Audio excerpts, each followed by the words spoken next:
And I'm here today doing an interview with Jenny Berres. Those of you who are here in Green Bay and Deep area, you know her as Jen Berres.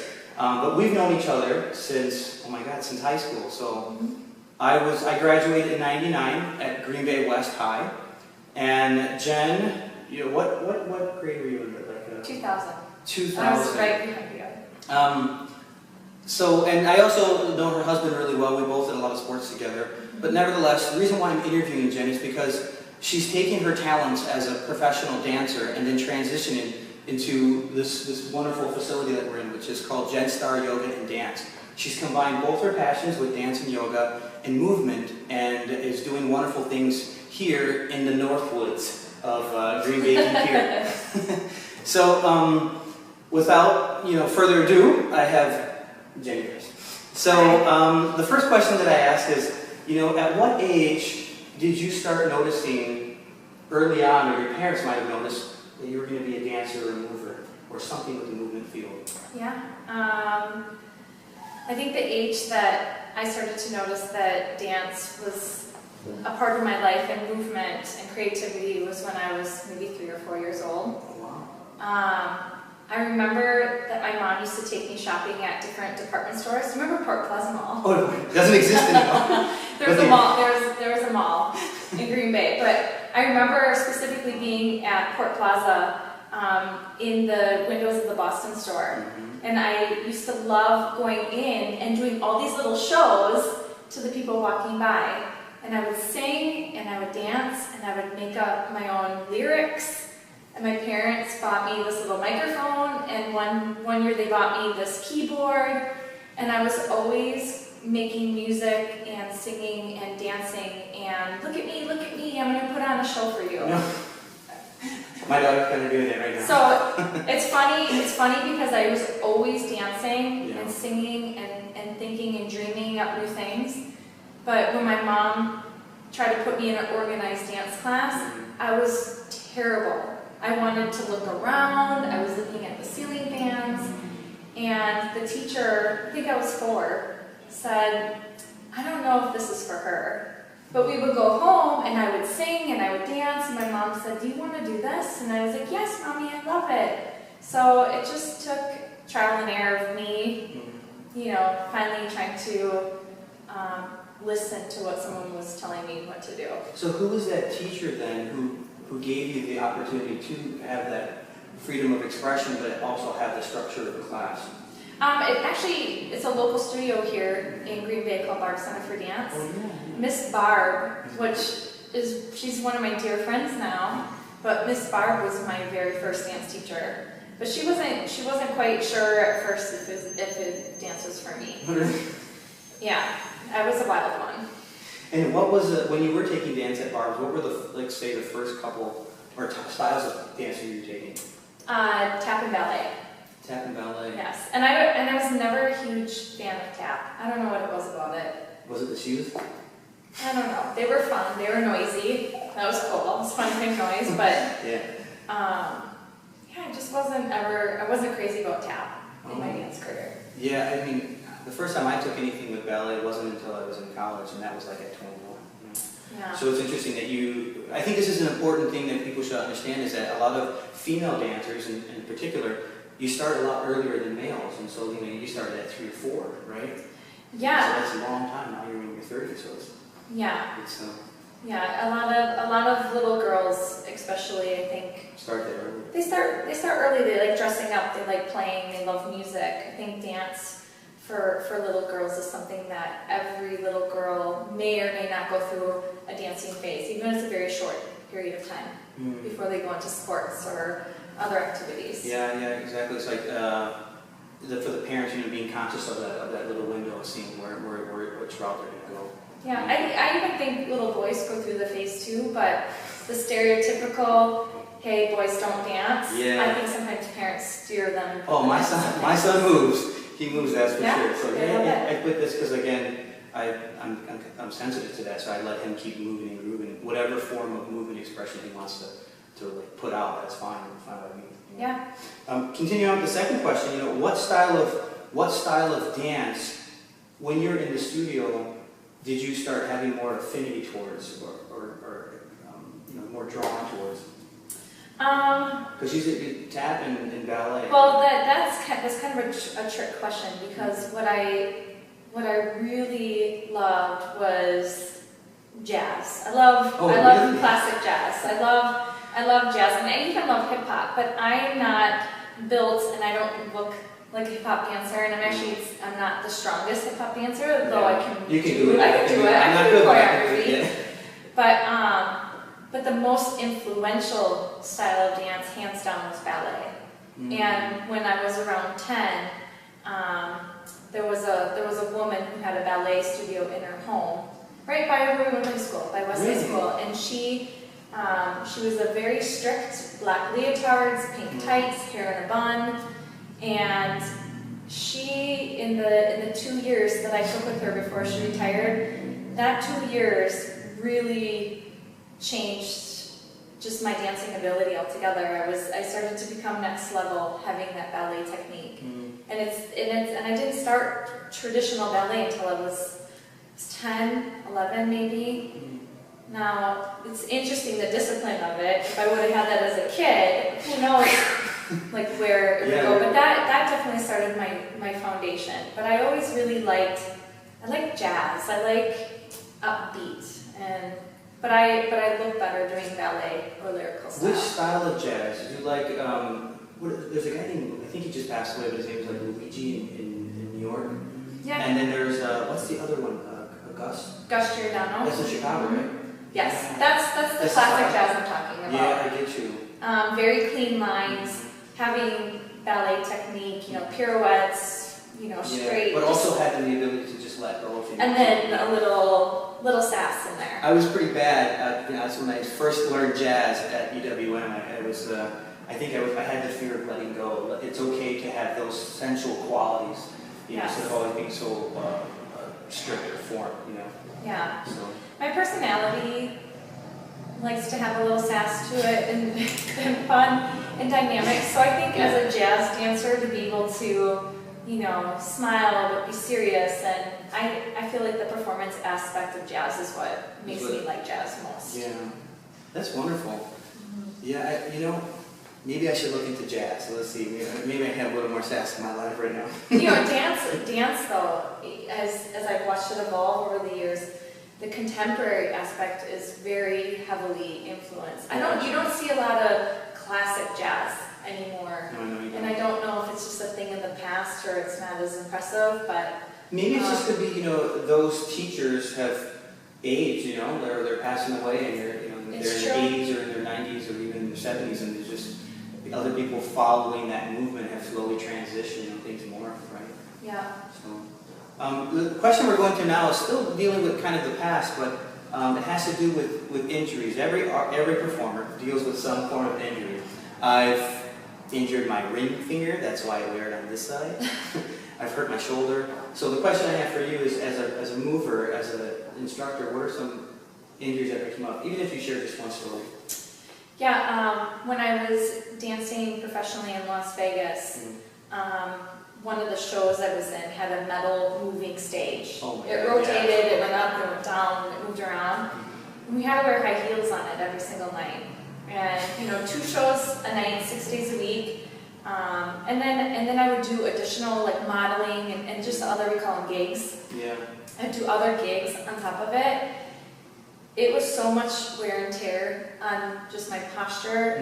I started to have some back issues. Really? Middle back, lower back?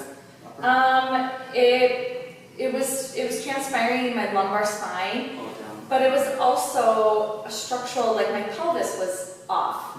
And how I combated it actually was seeing a chiropractor who was amazing, but he literally kind of beat the crap out of me in terms of he would do deep massage work.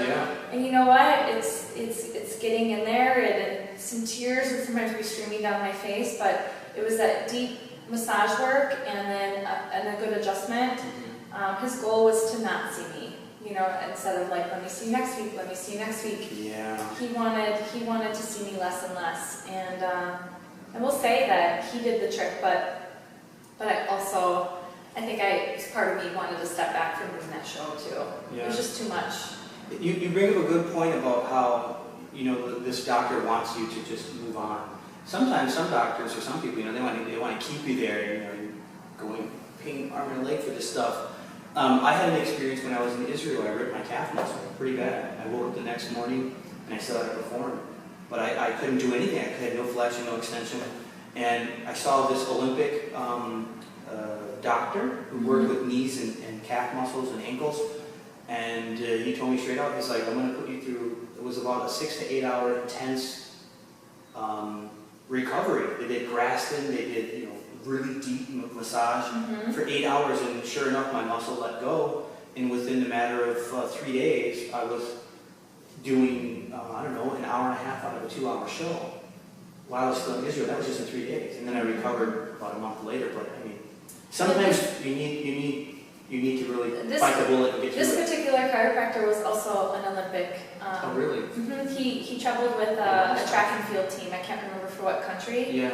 But, yeah. They know their stuff. Again, when people are in high demand, you have to find a way to get through that injury. The pain tolerance, what is it? If it's still very low, then still keep performing on it. So that's wonderful. The question I'm asking now is bringing it more to the present state. There are things in our lives that come up, whether it's a good book or there's a movement that's happening, right? Like everything turning green, that inspires us to do something or take action. What is it for you? What inspires you right now? Oh my goodness. Even if it's just one thing. Oh, there's many things that inspire me. One of the simplest things that inspires me is actually someone that starts coming to the studio that and to be completely honest, might be even a little bit down on themselves. Yeah. Unsure of their capabilities, like this hurts, that hurts, I've never done yoga, I don't feel flexible. Or they're not in a sense in communication with their body. Oh no! I mean that's honestly 90% of the people I initially deal with. There's a lack of awareness or something they just haven't discovered about themselves yet. Yeah.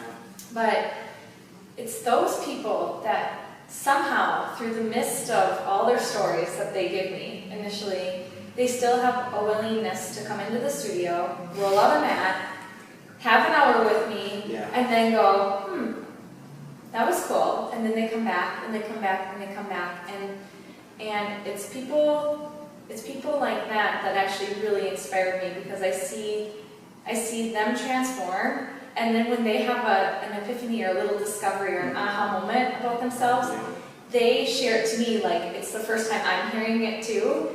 And even though I know, it's so inspiring to have somebody discover this and tell me, and then it just reaffirms why I do what I do. That you're doing the right thing. And makes me want to dive in deeper. Or if there's somebody that has something going on, and I can't put my finger on it, or, I don't know. I'll be honest, I don't know. But I'll research, and I'll get inspired to try to figure out what is causing them pain. So those little daily inspirations are always present. I recently, in 2015, I went with some, I'll say they're friends, but they're also yoga teachers before I was even a yoga teacher. They're two teachers that collaborated with one another, and they did a yoga retreat in Tulum, Mexico. Oh, wow. And one's very anatomy, structurally focused, and the other one was actually a professional dancer at one point in her life, very fluid and very intuitive and very meditative in her practice. So the combo of them was one of my most inspiring things I've done in a long time.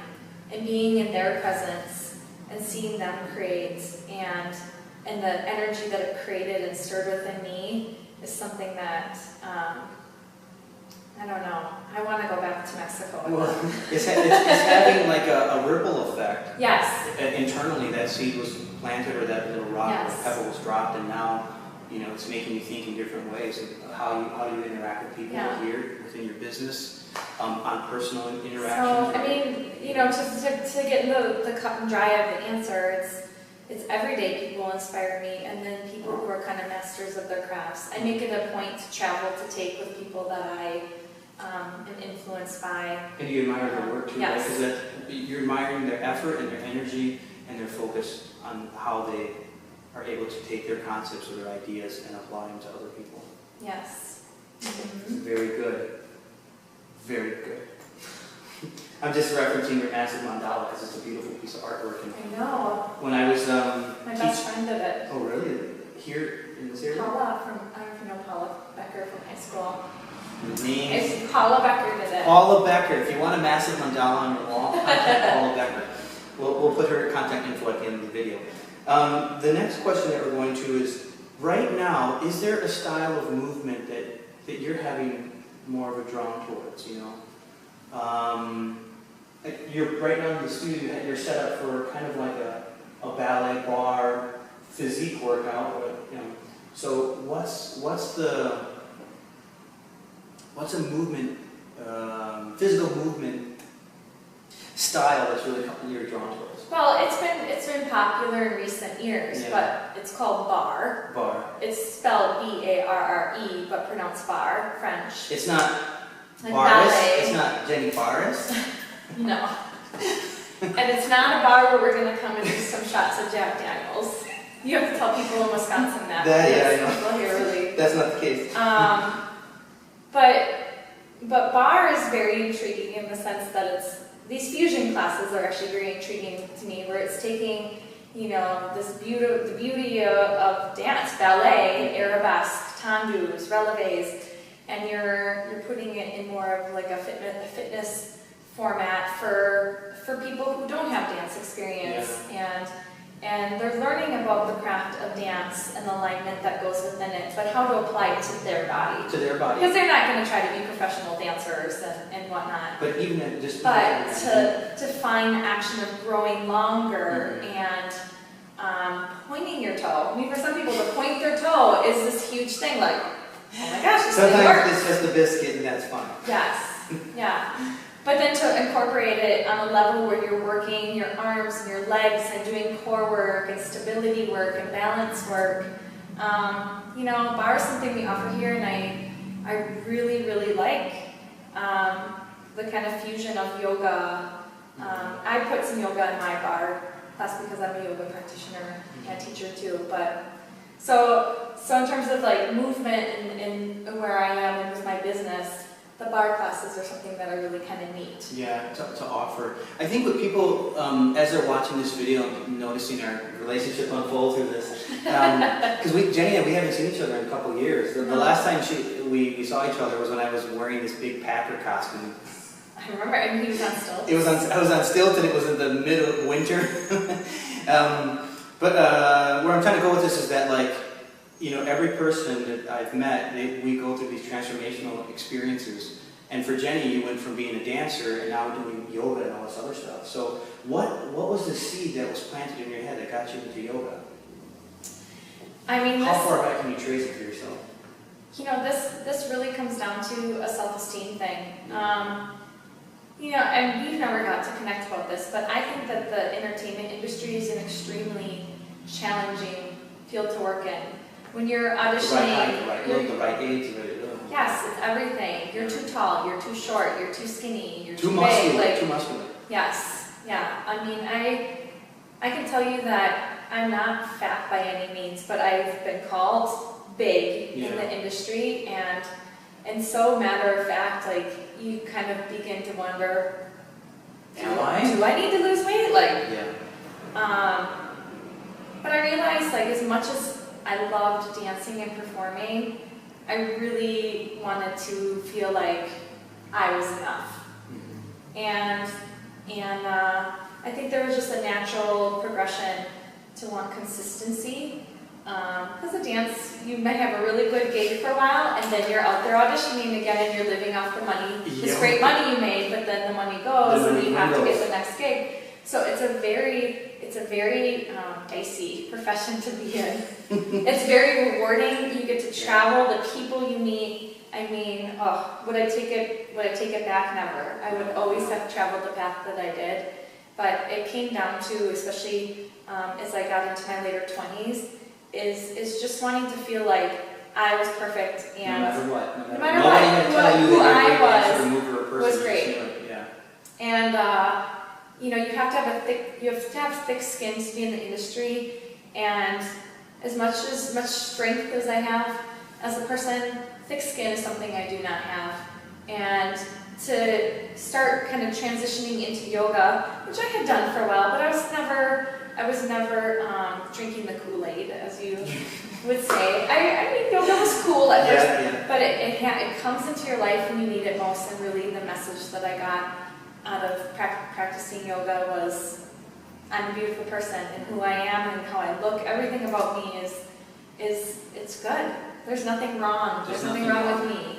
And to have that kind of like boom in your face moment was something that I will always take away, and I always give myself when I'm on that mat, of just being in gratitude for today and what I have today.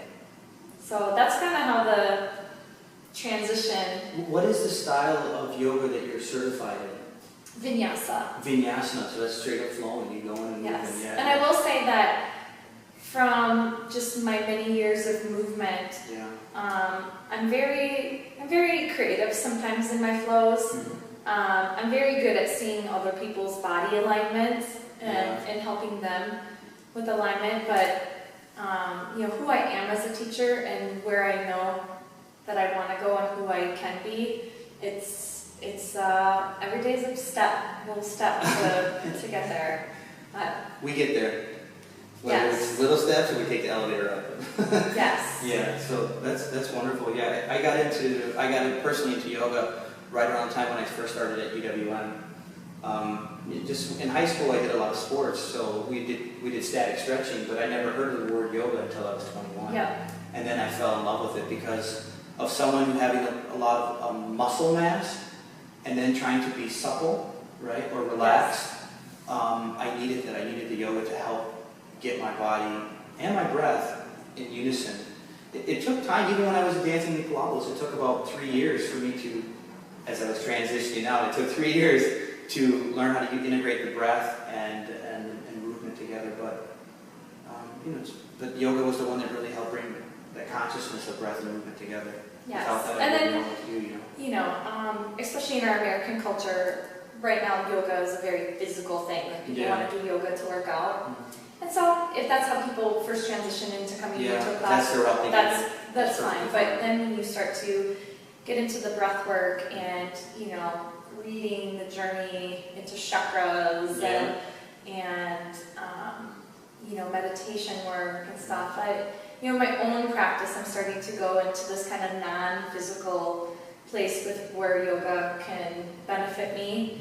But right now in the studio as a teacher, it's the physicality of yoga and helping people like yourself where you used to be, how you used to be, not now, but like not be so rigid. Yeah. Like, let go, take not a be breath. so uptight like this. That's fun though. It's fun helping people. But there's a lot of people who are they tell me they want to do it, but they're so stuck in here, in their minds. And it's literally the thought. It's the thought that causes people to have so much inner turmoil, you know? Yes. You know, too afraid to take a movement class, too afraid to come in to step into a yoga class, or, you know, and sometimes you just have to let those inner voices go, whether you're meditation or whether you're talking to another person. Let those thoughts go and you know, really be who you are. Well, Try something different. And so with the studio, it's kind of the evolution of things with dance, yoga, bar classes. It's all based around movement. So I call myself a movement studio versus a dance studio or bar studio because it's ever evolving. And I want people to step into it. I want them to just say yes to themselves and what they're maybe craving to do and take that step out of fear and step in and just say, I don't know yet, but I'm going to get there. And the beauty of it again is that yoga and movement and dance, it's a beautiful marriage. You know, you really have a really wonderful platform. You know. Oh yeah, and it builds self-confidence. Yeah. And that's what I'm all about, is helping elevate. What you don't see is that there's this beautiful little frog Buddha in the corner over here. It's really wonderful. I'll take a picture and maybe play at the end of the video. And I just have to sit like that. I have some frogs, Sit like a and frog. I have some elephants around the studio too, which are lucky. My goodness. Oh, goodness. Oh, yeah, that's right. Forgot. So, Jenny is a part of this event that's coming up soon here in Green Bay, right? It's like Dancing with the Stars, but you're the star here, one of the stars. Yeah. So, can you? This is the question is I'm asking has to do with what's your current collaboration, and that's one of them, right? And so, if you can explain to people what it's about. Yeah, so on a local Green Bay level, we do something called Dancing with Our Stars. And it's a production put on by the Red Cross. It's their annual big fundraising gala. And so what happens is between, I don't know, 8 and 10 people, I'm not quite sure who's all participating, but there'll be 8 and 10 local business owners or employees of businesses. I don't even know how people get involved. I think you have to be nominated. Yeah. I know that somebody nominated me, but they get on board and you say yes to raising a lot of money for the Red Cross. And so my goal is to raise $15,000 for the Red Cross. Make sure you can help her. Yes, so my collaboration around that is, yes, I have a dance background, and there's a lot of pressure around that because people are like, oh, well, you're the dancer, you have to win. And I was like, how about I just want to be there and have fun? But I haven't danced in a while, and I haven't ever done ballroom dancing. That's a new game for me. So my collaboration to take my dancing ability and now learn how to do ballroom. And I won't tell you what styles that I'm doing because it's a big surprise, but I'm doing 2. One's a smooth ballroom dance, and one is probably a little more sass stuff. Sass stuff. So I will be performing this at an event that's February 20th, 2016, so mark your calendars, at the KI Center here in Green Bay. That's a big center. Yeah. That's a huge center. So I have my first fundraiser, and I'm taking the yoga and the dance and the things that I do here at Jenstar, and I'm trying to have these cool collaborative events to raise money to then give to the Red Cross. And so my first one was yoga and wine. Yeah. That went over really well. So that was just recently, right? Yep. So I have $3,000 on the board so far. So you can check. Don't forget the date. I'll put the information at the end of the video because I think it's important that people understand what's going on. But another really cool collaboration I have coming up is one of the local hospitals. And they have a program, it's kind of the before, during, and after for somebody who's with cancer or going through the process. Yeah. And so that hospital, and I won't give details yet because it's all kind of on the drawing board. This is where the collaboration is coming in. Yeah. But it's a way for people who maybe were doing something pretty strenuous on their body in terms of fitness and exercise before, need to kind of take a step back and reevaluate, and yoga, bar, dance might be a really great place for them. And then on the flip of the coin, people who've never worked out before just start taking care of themselves in this journey. Maybe they find their way into the studio. So we're trying to find a cool collaboration of introducing how yoga can work for you going through your cancer treatments and then after. So wow, that's a really good. So the last thing is anyway, there's an insertion of the video because we ran out of time, so this should never happen again. Basically, how can we get a hold of you, Jenny? What's the best way to do it? Yeah, the best way is going to the website, jenstaryoga.com. I also have a Facebook account. There's a phone number on both places. So through website, email, or phone, that's the best way to contact me. She also has an Instagram account, and do you have a LinkedIn account as well? I do. I have Instagram, LinkedIn, Twitter, I have all that good stuff. But I think LinkedIn's kind of boring. I don't use it.